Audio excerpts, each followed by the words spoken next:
Guys, അപ്പൊ നമ്മളിന്ന് സനാടെ മുടി വെട്ടാൻ പോണേ. അപ്പൊ ഇതാണ്ട് സനാടെ മുടി ഇത്രയാണ് ഇപ്പൊ ഉള്ളത്. നമുക്ക് കട്ട് ചെയ്ത് ഇത്ര ആക്കി കൊടുക്കാം. ഇത്രയും കട്ട് ചെയ്യാൻ പോണേ. നമ്മൾ ഇത്രയും പേരാണ്ട് മുടി വെട്ടാൻ പോകുന്നത്. അങ്ങനെ ഏറെ കാലമായിട്ട് നമ്മളിത് പിന്നത്തേക്ക് മാറ്റി വെച്ചിട്ടുണ്ടായിരുന്ന ഒരു കാര്യമായിട്ട് നമ്മളിപ്പോൾ ചെയ്യാൻ വേണ്ടി പോകുന്നത്. വേറെ ഒന്നുമല്ല, സനാടെ മുടി വെട്ടാൻ വേണ്ടിയിട്ടാണ്. അപ്പോൾ സനക്ക് ഒട്ടും താല്പര്യമില്ലാത്തൊരു കാര്യമായിട്ട് മുടി കട്ട് ചെയ്യുക എന്നുള്ളത്.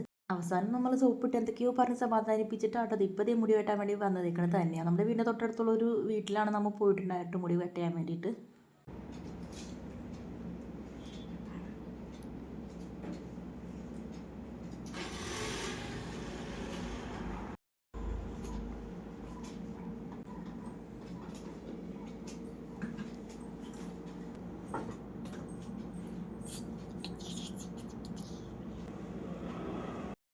മുടി വെട്ടി കാണിച്ചു.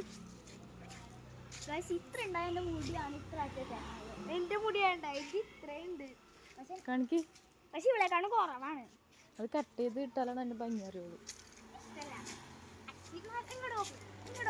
നിങ്ങൾ കമന്റ് ചെയ്ത് നല്ല ഭംഗിയുണ്ടോ? കമന്റ് ചെയ്താ ഇവിടെ പറ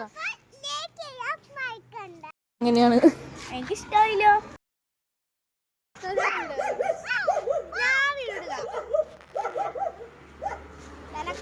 സനാന്റെ മുടി വെട്ടിട്ട് സനാക്ക് പറയണേ എനിക്ക് ഇനിയും വളർത്തണോന്ന്.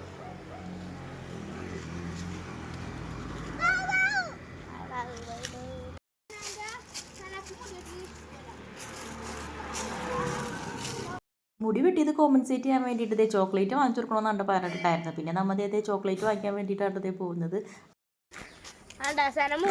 അവിടുന്ന് വണ്ടി എന്നാലും നോക്കൂല.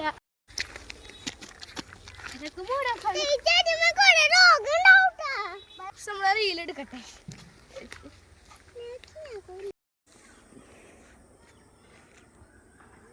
പിന്നെ നമ്മുടെ സ്ഥിരം പരിപാടിയാണല്ലോ റീൽസ് എടുക്കല. അപ്പോൾ നമ്മൾ നല്ല ഡാൻസിൻ്റെ റീൽസൊക്കെ അവിടെ നിന്ന് എടുത്തിട്ടുണ്ടായിരുന്നു കേട്ടോ.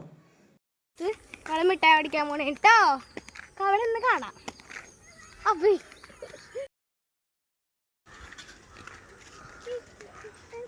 രാത്രി പഴം തോട്ടി പോകാട്ടാ. എവിടാ? നമ്മള് രാത്രി പഴം തോട്ടി പോകും. പഴന്തോടല്ല, പഴന്തോട്. ആര് പറഞ്ഞു? നീ തന്നെ തീരുമാനിച്ചു. ഇത്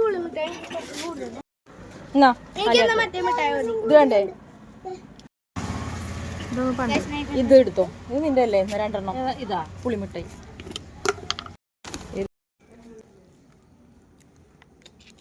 അവിടെ ആണെങ്കിൽ നമ്മൾ പണ്ട് കഴിച്ചിട്ടുണ്ടായ ഒരുപാട് പുളിമിഠായും അങ്ങനത്തെ കുറേ ഐറ്റംസ് ഒക്കെ ഉണ്ടായിരുന്നു. അപ്പോൾ അതൊക്കെ നമ്മൾ വാങ്ങിച്ചിട്ടുണ്ടായിരുന്നു. അങ്ങനെ അതെല്ലാം വാങ്ങിച്ചിട്ട് പിള്ളേർ കുറച്ച് ലേസും വാങ്ങിച്ചിട്ട് നമ്മൾ തിരിച്ച് വീട്ടിൽ പോകുന്നു കേട്ടോ.